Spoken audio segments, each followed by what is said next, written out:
Welcome to the first episode of Taking Your Power Back for the alcohol free experience. This is going to be a 30-day journey in which I will walk with you if you are not going to be drinking for dry January or really at any time that you're watching this and you want to find out what the alcohol free lifestyle is, what it looks like, what to expect, some of the hurdles that people go. And this is going to be some of the tips that will guide you into having the higher probability chance of giving up alcohol for at least 30 days. My name's Oscar. This is Taking Your Power Back, and for this channel what I want to do is bring practical tools that have helped me in my journey from giving up alcohol, removing myself from toxic relationships, pretty much anything that lowers your frequency and your vibration. I started my journey about 3 years ago giving up alcohol. I'm 41 years old, and for more than half of my life, I've pretty much been drinking. And at first, it was just like going out. Started in college, and then my 20s. I used to DJ in nightlife in the 19, so that just kind of started going down to the snowball effect of like partying and dancing and DJing and adding drugs and women, and it was just became a chaotic life. Insert parenthood, and I have two boys, and that lifestyle wasn't going to work out. Soon after that, the mother of my kids left me, and I still kind of stayed in this whole lifestyle, drinking, party scene lifestyle. It wasn't until, fortunately, it wasn't until around the age of my late 30s that I was like, something has to change in my life in order for me to not see the same results, right? Because we're going to keep getting the same results if we're doing the same thing. And during that time, I was going through bouts of depression, anxiety, and then I started to do some of like getting to the whole self-help realm. I started to go to seminars, books, meditation, and then one thing kept popping up, which is tranquility and peace. And I started to realize that when I would go out and I would drink, it would just spike my adrenaline and cortisol and stress, and I would be nursing a hangover the next day. That I knew like this lifestyle is not what I wanted. But even more so, being that I'm a father, I wasn't fully 100% as a parent for my kids. And so that's when I knew something had to change. I've already had lost jobs. I had already lost relationships. I had already lost part of my health. It was deteriorating.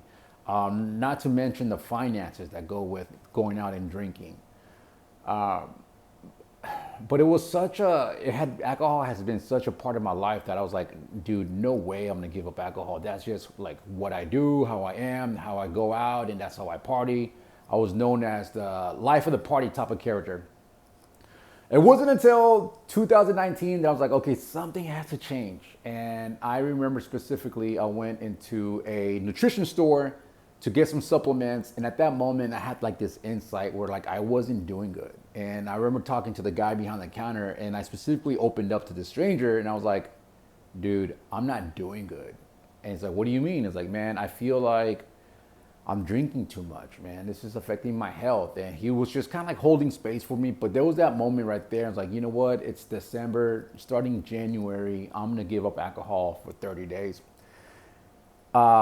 Because I have been doing some of the research of like just trying it out. Just do 30 days, do a dry January, see how life would be. And I remember talking to a friend on January 1st, January 1st, 2020, which was the last day I drank alcohol. And he goes, man, I'm going to do a whole year of no alcohol. And I go, man, you're fucking stupid. There's no way I'm going to do a whole year. I'll do 30 days, but I won't do a year. Fast forward, those 30 days I did back in 2020 were some of the best. Just like things, I just felt like I just took off this flesh that no longer served me. I feel more energized. I feel more vibrant. My demeanor was a lot lighter. My thinking was a lot sharper. I was sleeping a lot better. And on top of that, I had like a sense of self-respect for myself, but then also my kids were like, okay, look at that. He didn't order beer when we went out for dinner. Okay, So the self-respect that I got from my own kids, I was like, okay, you know what? I did 30 days. Let me do another let me do another 30 days. And I just kept doing it and doing it. And that's really the walk that you're doing. We're not trying to get to like, all right, I'm giving up alcohol for the rest of my life. Because to be honest with you, I don't even know if I'll ever drink again. I just choose to know that I'm not going to do it today, and more than likely I'm not going to do it tomorrow. I did the whole AA thing. There's a really kind of scary statistic that there's 7% chance of working at 8A, like that actually the program works. I'm not knocking it. I just know for me, when I was sitting in AA, it just felt like this overwhelming sense of shame and not being able to, man, I don't know, like in that sense, it's just better to like go see a counselor, therapist.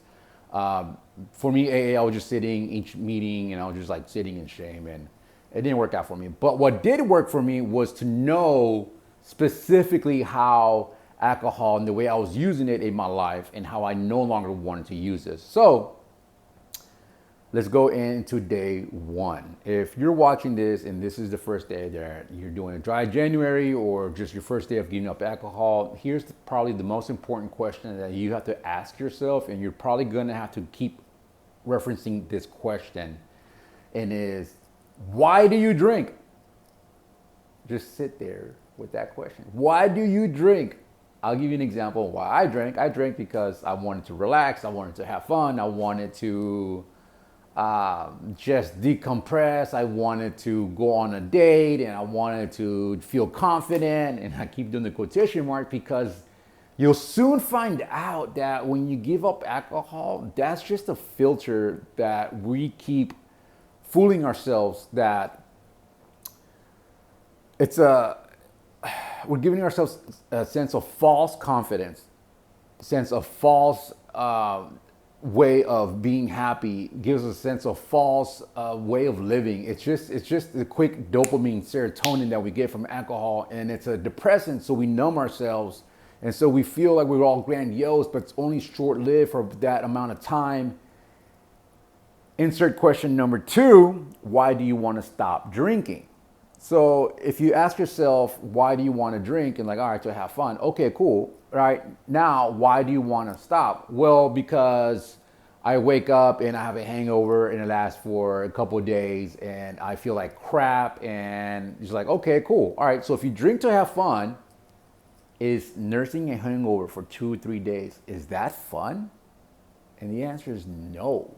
Or like, I drink to relax. Okay, cool, you drink to relax. All right, why do you want to stop drinking? Well, because I've noticed that I've been showing up to work late and I almost got DWI, or I'm noticing that I spent a lot of money. Okay, cool. A potential DWI, you get in trouble at work, and you're looking at your bank account and it's all being depleting. Does that make you feel relaxed? The answer is no.